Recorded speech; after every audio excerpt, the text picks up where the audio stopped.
and two very strong personalities, you're going to get lots of attention. And that media is going to pull on every thread. They're going to pick at every little thing and try to find something to write about it, something to talk about it. And that creates a lot of stress. It creates a lot of tension. I think everybody's trying to make it, into a me versus Bill or Bill versus T.O. It's in my best interest that he's successful, and it's in his best interest that he's successful. And so we really, I think, want the same thing. I wouldn't say our relationship is, where it needs to be, but I think it's a building process for the both of us. Will Parcells modulate what he says? Will he soften his approach because of the sensitivity of what Terrell's gone through? No, I don't think so. Dr. Phil, Garbs, they're all in there. Psychiatry 101. And let all right, the real Mike. doc get this thing. Well, all right. Let's start with you. The defense. Who has to change to make this work? Mike, what do you think? Not defense, but let me just be a professor here and teach you guys the difference. There's a difference between changing and adjusting. Neither one of these guys will change, but both will adjust. Bill Parcells, we know he loves to run the football, but he doesn't have a 1,000-yard back. Neither guy has ever gotten 1,000 yards, but he has 3 Pro Bowl wide receivers. So Bill will adjust and make the throws. T.O. has never played with big-time receivers opposite of him. So he will have to adjust. No, you heard Bill say it, he will not catch 100 passes. He'll give up some passes, but he'll take in more wins. I said earlier, Super Bowl-ish. I want to give you a spelling lesson, okay? Okay. You don't spell football with 8 letters. You spell it with 4, and you spell it T-E-A-M. Now, it's impossible for T.O. to put anybody or anything above his own selfish interest. Until that happens, he will not be an effective football player on that team, any other team. I think on the pickup team, on the bowling team, any team. T.O. loves the football, but you guys got to understand how he is. He wants the football because he thinks he's the best way to win. It's not that he just wants the football, and I believe T.O. catches 5, 6 balls and they win a football game. He's still happy with that. Can he make the adjustment of understanding that Jason Witten and Terry Glenn are going to get their catches, along with Bill Parcells making this adjustment that he's going to make to throwing the ball rather than running the football 500+ times, which is what he does every single year. And running the ball 30, 35 times a game. And let me help you, Tom, just with these stats alone. The Cowboys were very balanced last year. 521 runs, 500 passes. That's not a big tilt for Bill to go 60-40 pass run because they were pretty balanced, almost 50%. As the prosecution, and you love numbers. I would like to reference your statement of last season when I asked you what would keep T.O. happy. You said throw him all the balls. Last year, I believe that what I'm hearing now is he can't get all the... Well, last year in Philly, there was no one else to catch the ball, so he had someone else. He needed all the balls to help them win. But he don't need all the balls now. Now he knows. Those stats he can win with those other guys. Pass to run about even. Yeah, but that's been going on for 25 years with Bill Parcells. That ain't going to change. Coach, he's going to run the ball so many times. Let me ask you, Coach. You're a coach, and a great coach is that. And what does great coaches do? They adjust to the talent at hand. I agree. They adjust to what's around them. I agree. Shula did it. Everybody did. I end this with this. Something will happen. Just mark it down. Something will happen. We'll be covering Dallas in Miami. That's what's going to happen. I want to make sure that's where the Super Bowl Objection sustained. All right, a guy who never changes but certainly adjusts, and that will be Mortimer. Mort dialed into the stadiums. Mort, for the first time this season, we ask you, who's in, who's out? Well, with the Patriots against the Bills today, Teddy Bruschi is out. He is inactive, but they will have rookie running back Lawrence Maroney to back up Corey Dillon. But all eyes on Reggie Bush in Cleveland. Bush will wear number 25, but think about the number 21. That's the number of touches the Saints would like to get Bush on a weekly average through rushes and passes. He'll return punts and kicks on a need basis. Yes, Deuce McAllister will start at running back. Here's how far Broncos coach Mike Shanahan took his secret about his starting running back today against the Rams. He wasn't planning on ringing either bell, Mike or Tatum, until, well, just about now. It's probably not much different than preseason. Mike, the rookie, will get a slight majority of carries, but on artificial turf today with the Rams, Tatum Bell may get his shot. Kerry Collins has been a Titan all of 2 weeks, but he got the majority of reps in practice this week. He'll start over Billy Volek. Now, Titans coach Jeff Fisher could always energize the home crowd of the day by sending top draft pick Vince Young out for a series or two, but Collins is the guy, and Volek is number 3 and remains trade bait. As for the Titans' backfield, it's going to be Chris Brown and Travis Henry. Lindell White's inactive. I think Fisher's trying to teach the rookie from Southern Cal a little lesson that, yes, you got to practice to play.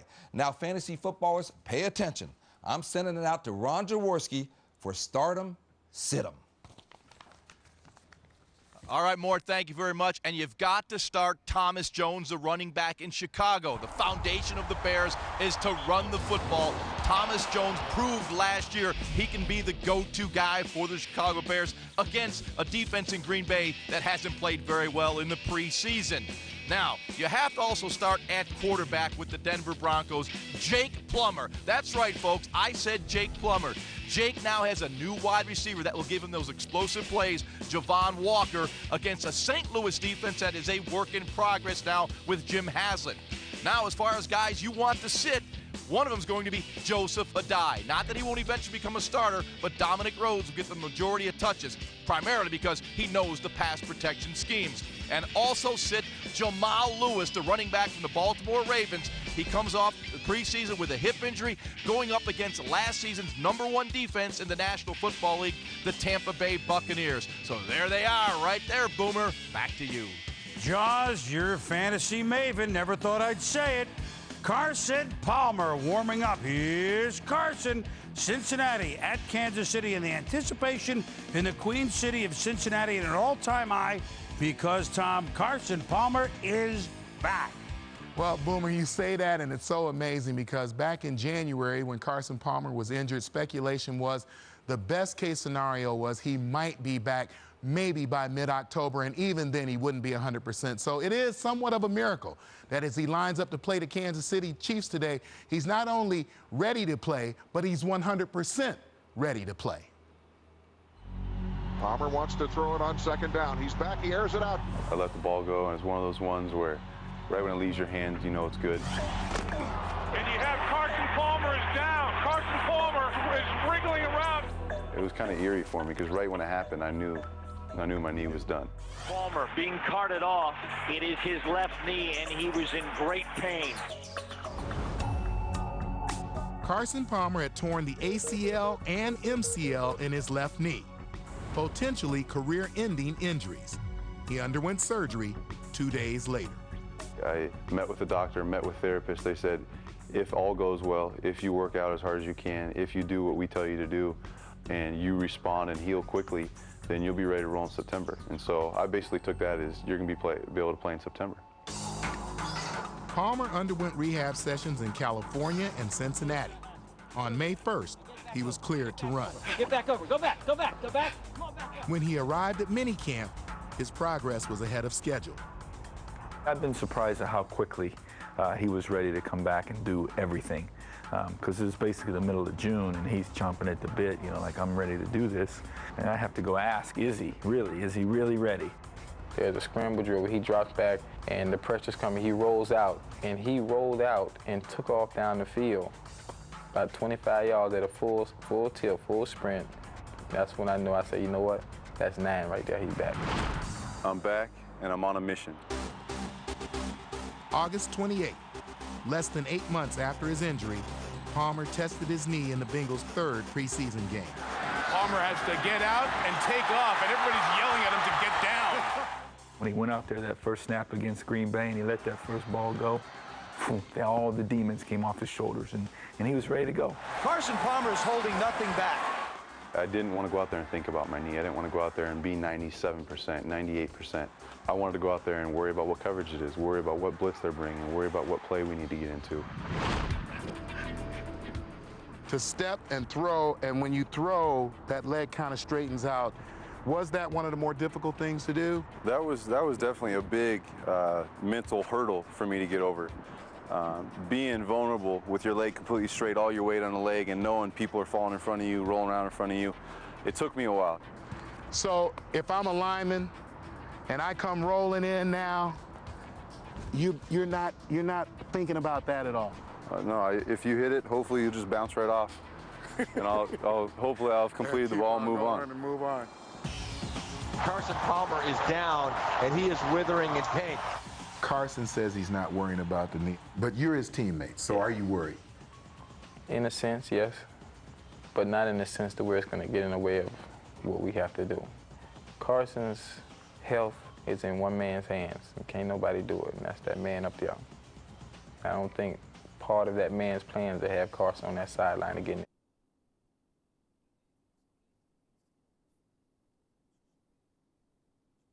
16 wins, Scotty.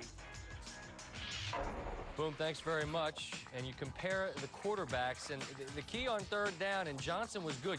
The toughest thing in the league is when you can't get the other team off the field, and Johnson was not spectacular, but he was efficient, kept moving the chains, moving the chains, moving the chains. 10 of 15, averaged nearly 12 yards per pass attempt.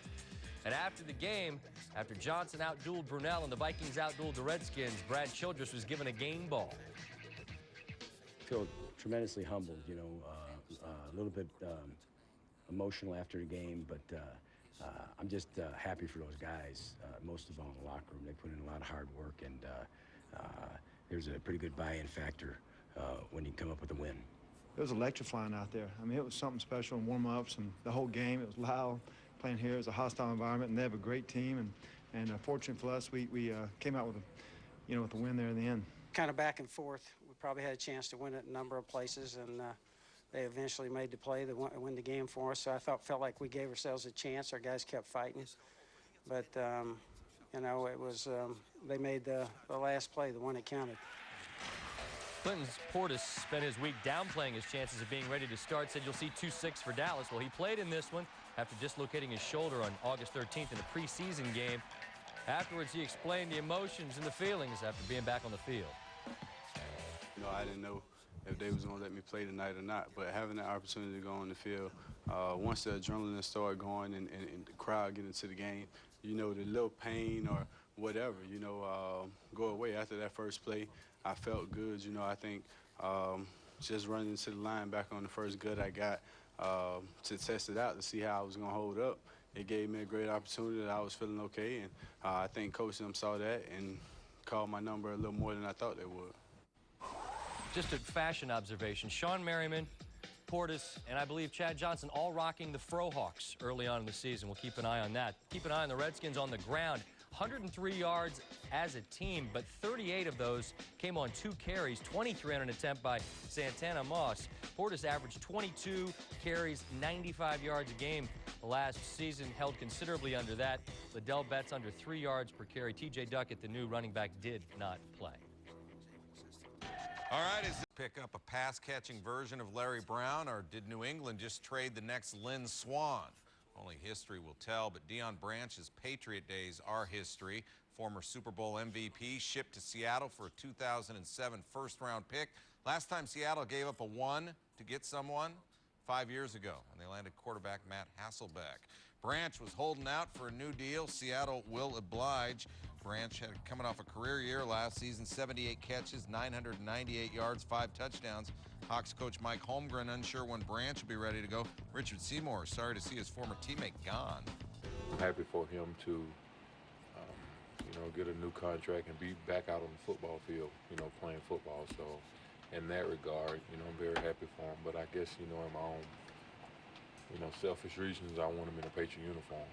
And, you know, obviously I don't control that, and he doesn't to some degree as well. So, I don't know, it's just disappointing to say the least. You know, I think, you know, you look back a few years ago at the Lawyer Malloy situation, you know, this is times, I don't know, 5, 6, I don't know, 83. Well, it's actually times 4. If you look back to who they had last season, remember us, Willie McGinnis now with the Browns, Sack King, David Gibbons now with the Titans, good hands man, Adam Vinatieri, 3 Super Bowl rings, Superfoot, and now Deion Branch. Where have you gone?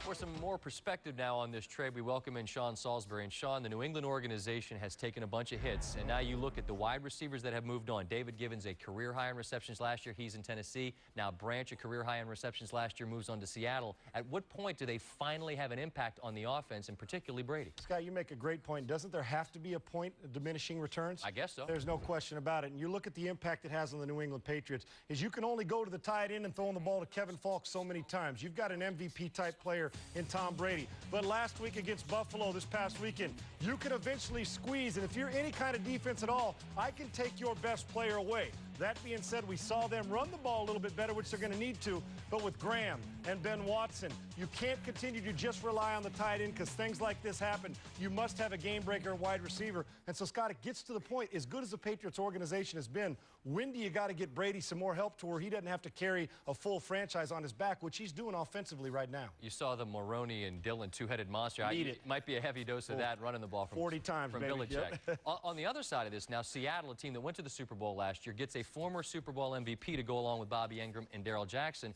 How does he impact that team? Explosion, Scott. How many times have you seen a quarterback like Hasselbeck did this last week and go 25 out of 30, and yet you get no touchdowns out of it? We know we got one of the better quarterbacks in the NFC, but remember, this is a former Super Bowl MVP who can run after the catch. He gives you the explosive speed, and even when he doesn't catch the ball, you got him on the perimeter outside to open it up in the inner lanes and to get Shaun Alexander going. Remember, they lose Steve Hutchinson, so their run game's going to suffer a little bit at the offensive guard, but with Branch, it gives you the ability to stretch a field, and then when you dump it, those 6-yard dumps become 15-yard gains. And one other thing about this where the Patriots lose, we know Seattle's what? The easiest road to the Final Four? Right. I mean, to home field advantage? Right. Let's say they get to the Final Four, Scott, or close to the Super Bowl. You're talking about your first-round pick is going to be a 29, 30, 31, or 32. So it's not like the Patriots are getting a top-5 pick. You can never be guaranteed that a late first-round pick is going to pan out. All right, Sean Salisbury, you're free to go for now, but we'll be seeing you a little bit later in this Little program. GMC love later?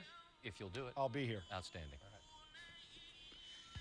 LaDainian Tomlinson and the Chargers shut out the Raiders 27-0 on Monday night. Third shutout of Week 1. Last time there were 3 or more shutouts in Week 1 back in 1977 when there were 5 shutouts. From shutouts to shoutouts from Brad Nessler, Dick Vermeil, and Ron Jaworski. This is certainly not how Art Shell had it planned for his second tour of duty as a head coach of the Oakland Raiders, as tonight 27-0 is the final. And Dick, I know you've coached against Marty Schottenheimer, Art Shell. It's got to be a terrible feeling to get zapped at home like they did. But Marty Schottenheimer and Wade Phillips' defense, sensational for the Chargers. Dominating. They dominated the line of scrimmage against the run. So if they couldn't run, so now they've got up to their 3rd and long situations. Here they're trying to run the ball outside, no yards. Now they go to the passing game. They're in 3rd and long too many times. He's getting his butt knocked off. He's losing more yards, getting sacked, and he's throwing the ball downfield. Just, no, boy, I've never seen an offense this inept. 9 sacks tonight for the San Diego Chargers. 7 of those suffered by Aaron Brooks, who was the starting quarterback. He ended the game with 6 completions, got sacked 7 times. On the other side, we started the night talking about Phillip Rivers. First start for him in a San Diego Charger uniform. And Jaws, they didn't ask him to do much because he didn't have to do that much because he had number 21 behind him. Phillip Rivers only threw the ball 11 times. Marty Schottenheimer managed his game. That meant LaDainian Tomlinson had to wear the hat. And boy, did he wear the big sombrero. He ran inside. He ran outside. He broke tackles. He went over the top. He was the true Superman, leaping into the air with a single bound for a touchdown. And he has just been terrific in Oakland. Look at these last 5 games here. Look at the number of rushes, 39, 28, 37, 31, and tonight, 31 for a $131. Also caught 3 passes in the ballgame, 34 touches. Warren Sapp told us at our meeting on Saturday he thought LaDainian Tomlinson would touch the ball 40 times. Warren was pretty close. He really was. Near perfect performance. No turnovers suffered by San Diego tonight. They didn't allow a sack, and they only had 3 penalties. And tonight, a resounding win, 27-0. Lamont Jordan tells the story right there. 6 straight victories for the Chargers over the Oakland Raiders. Thank you, men. Still ahead, several critical injuries from the NFL's first week, including perhaps a season changer in the NFC. And on the subject of injuries, the Kansas City Chiefs announced just how long they'll be without the services of Trent Green. Plus, just 1 base away from baseball immortality, could Alfonso Soriano swipe the show in Arizona?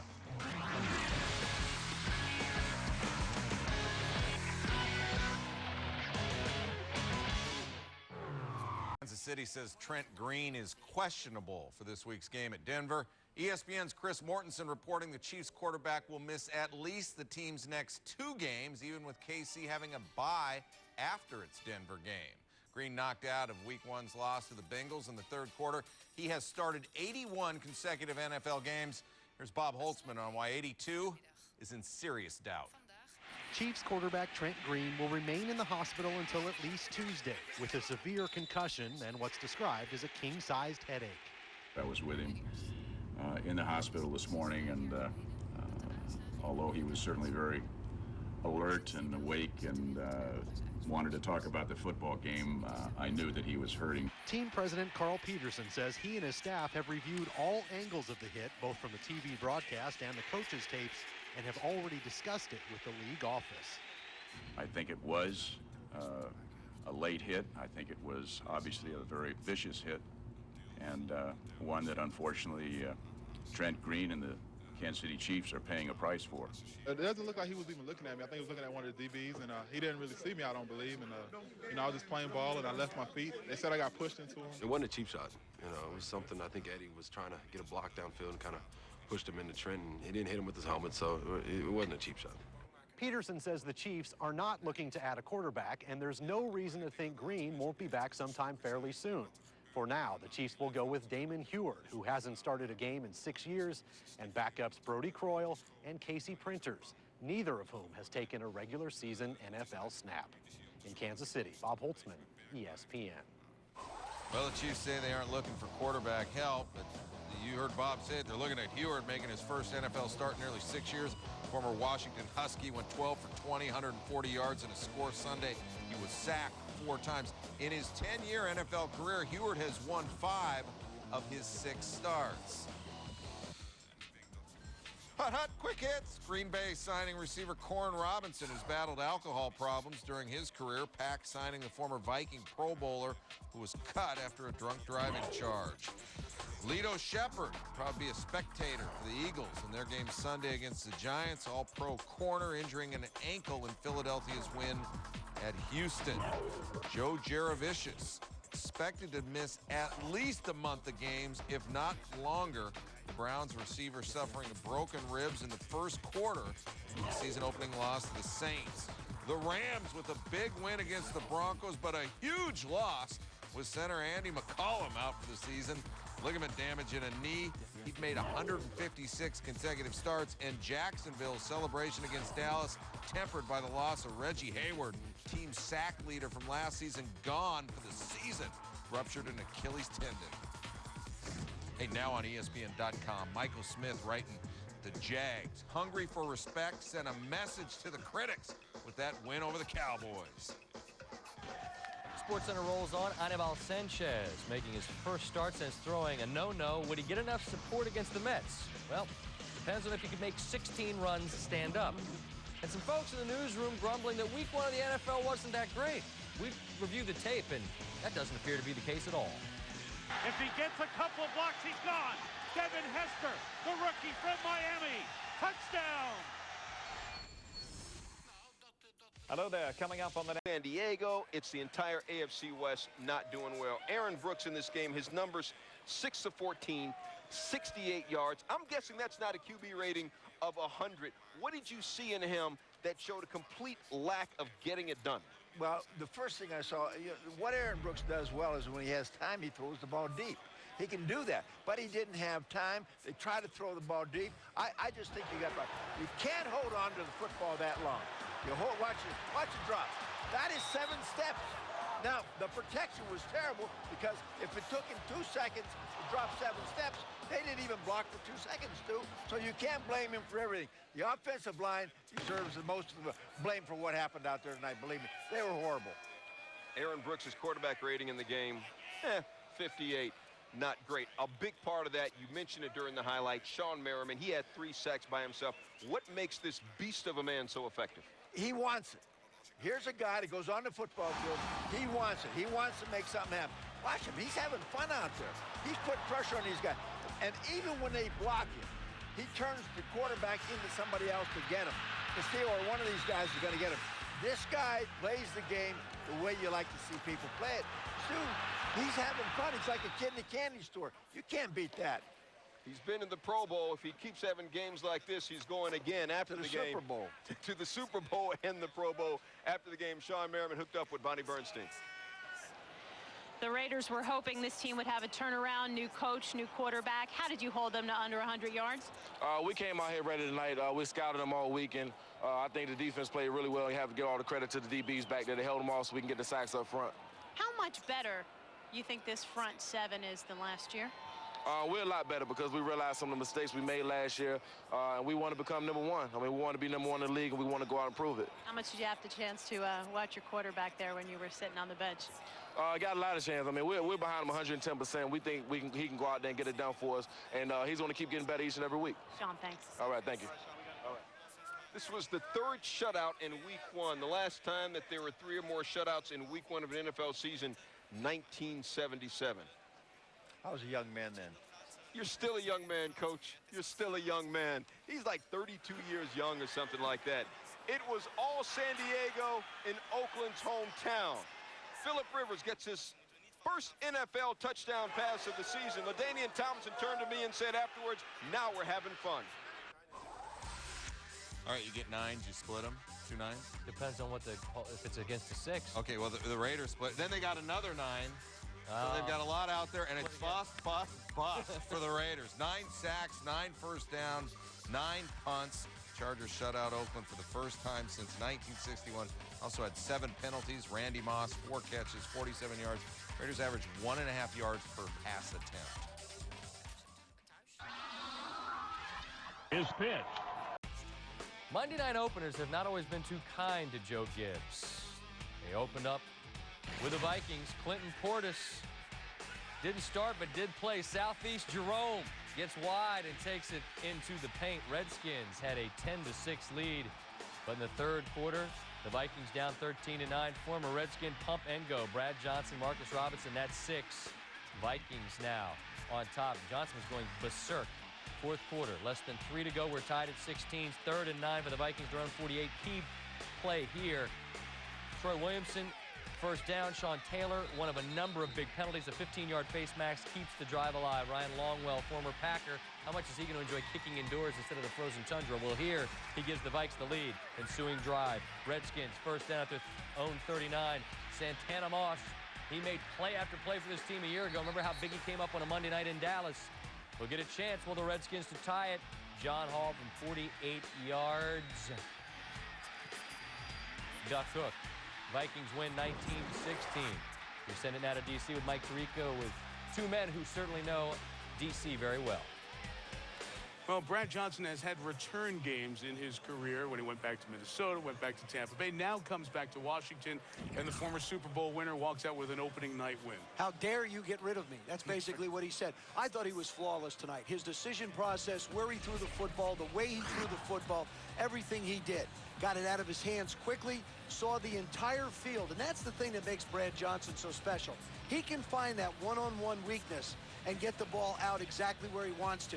A touchdown here to Marcus Robinson on a pump and go. Take advantage of what the defense does. He plays the game like a 12-year-old. He plays it with that kind of enthusiasm. And I think you have to. I think it's a terrible, disappointing loss for Washington in this regard. They get beat by the oldest quarterback in the league, a guy they once had and went to the Pro Bowl for them. They get beat by a rookie coach who told us essentially his game plan was to run it and run it and run it and run it and occasionally try and get a big chunk. He said he didn't care if he only got 1 yard at a shot. He made the commitment to the run.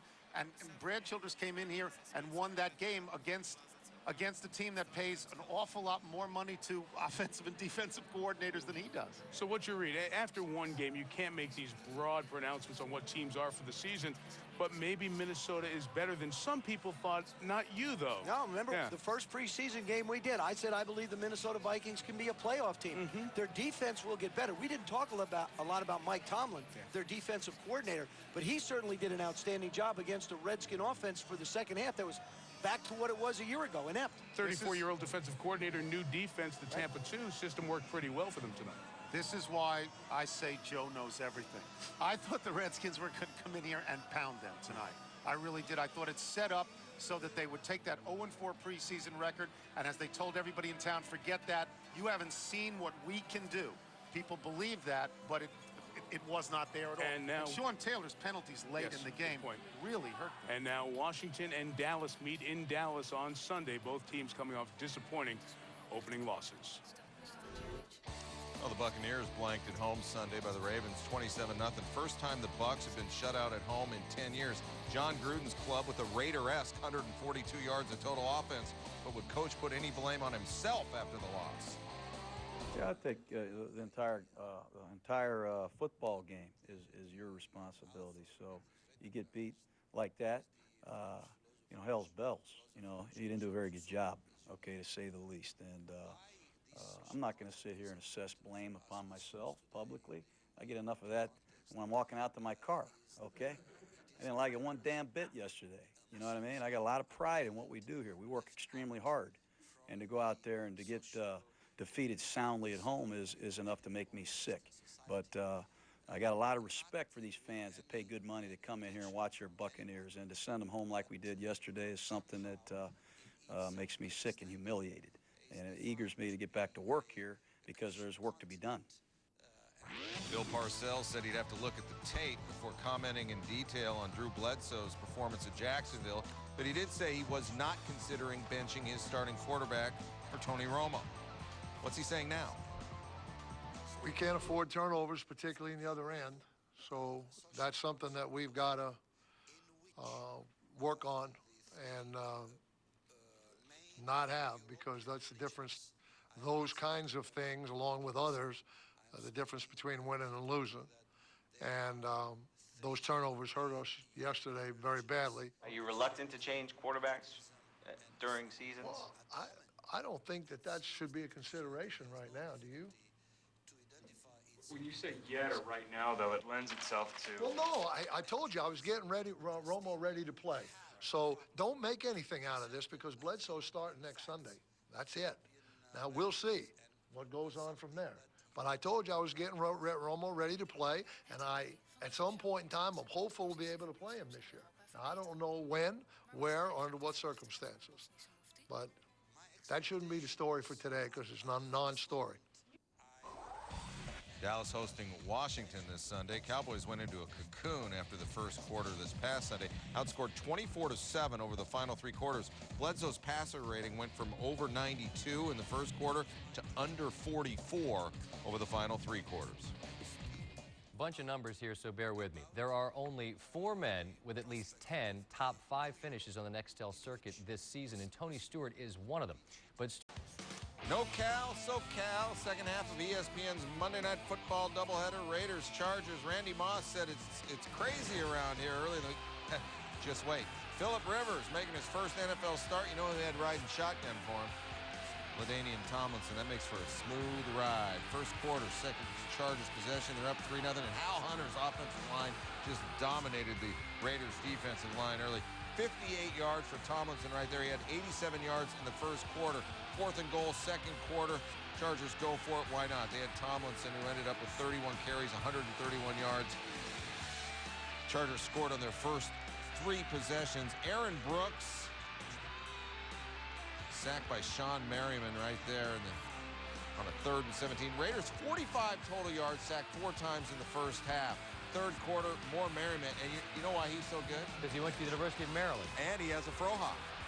3rd sack of the game. Just ran over Lamont Jordan to get to Brooks, who was eventually replaced by the rookie from Arizona State, Andrew Walter. Rivers finding Antonio Gates. Rivers' first touchdown pass since the 2004 season, 27-0. You know, it's a shame when Art Shell is the best lineman on the team. You'll coach. We didn't meet the intensity level of the San Diego Chargers today. There are no excuses. We won't make any. We just got outplayed. And then we have to go back to work. When we get outplayed like that, I guess that means that I didn't do a good job getting us prepared to play. You got to dig down and do your job of protection. And we didn't get that done. We got singled up. They did nothing we had not seen on film. That's the sad thing about it. They played and did exactly the things that we thought they would do. And we got singled up, and we just didn't do a good job. And we didn't do anything to help our offense. We got a couple of 3-and-outs early in the second half and couldn't get anything going, but we got to come out and play from the word go. I mean, you look up at the first half, first quarter, and they got 105 yards rushing. Didn't miss a field goal, we roughed the kick. So we just kept compounding mistakes after mistakes, and you can't do that in this league against good teams, and see what happens. You know, the Raiders may be fortunate to put up the numbers they put up against the Chargers Monday night. Next Sunday, when they go to Baltimore, take on the Ravens defense. Look what they did against the Buccaneers. And that was in Tampa Bay. So tough sledding for Oakland as it takes its offense against Ray Lewis and the Ravens defense. Which is 34 less than 40. These are 10. The best plays from week 1. Rex Grossman, the former Florida Gator, looking good to Moose and Muhammad. Moose got loose, so did the Bears. They went into Lambeau and shut out the Packers. At number 9, the Bengals were in Kansas City, opening drive. Carson Palmer to Chad Johnson. You know why he's so good? Pro Hawk. Exactly. And he went to Oregon State, former member of the Beaver Nation. Bengals won. Dolphins Steelers at number 8. Scoreless, not anymore. Charlie Batch cooking up a batch of tasty treats. Nate Washington, beautifully done. Go get it, young fella. He does, he did. The Steelers won this ball game. At number 7, Bears-Packers. 4th and 4 for the Packers. Late in the second quarter. Fakers! Noah Herron keeping the drive alive. Good hands there. The Bears did manage to make more plays in this game, though, and shut the Pack out. That's rough. That's the best that the Packers had. Buccaneers trailing 20-0. Chris Sims pass goes off Michael Pittman's fingertips, and then his head nearly fell off his body. Actually, he's jacked, but he got jacked up by Ray Lewis.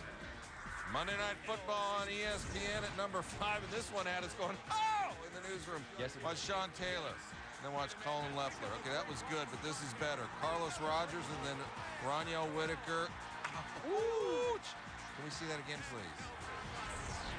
Antoine headed one way, and Colin Leffler headed that way, and then Ronyo Whitaker goes down. Now, Coach Tubb schools him up down there in the plains at Auburn. This is Donovan McNabb to L.J. Smith. Donovan had quite a ball game. Said it was a joy to be on the field. I guess so when your guys are laying out like that. Smith and the Eagles and McNabb and everybody else in green won. At number 3, Manning. Second quarter, 3rd down. Giants, Colts, Eli, Plaxico Burress. Tip drill. A lot of former Steelers in the top 10. Colts made more plays in the end. Yeah, this is more Burress. Keep going. Yeah, well, it's Manning to Burress again. Same drive. Right over Nick Harper right there. Once again, Eli's team was better. Somehow Roy's Lions were held to 6, and they lost on this play. The snap, the spot, the kick is up. The kick is good. Josh Brown on the last play of the game wins another one for the Seahawks. And from the great Northwest to the Northeast, Patriots, Bills, number 1. Pats trailing by 10. Late in the 3rd, Kevin Falk from Tom Terrific. Full extension. And the Patriots come back and beat the Bills. Coming up next on the 5.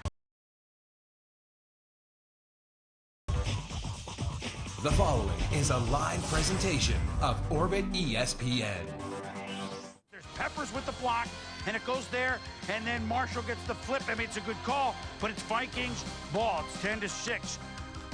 Rather, Panthers ball. It's 10-6. Peppers into the backfield. Wow. He had 3 sacks for 26 yards. 3rd and long. Chris Cluey, and this is the big play of the game with 10 minutes to go. Chris Gamble. The name on his back says Campbell. No.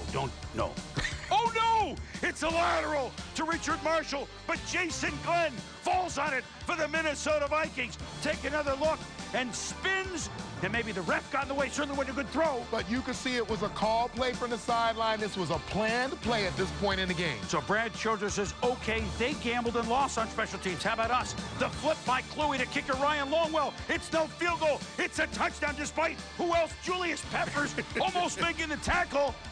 It's a touchdown to Richard Owens. And imagine that Brad Childress having a guy named Owens and calling plays for him and liking it.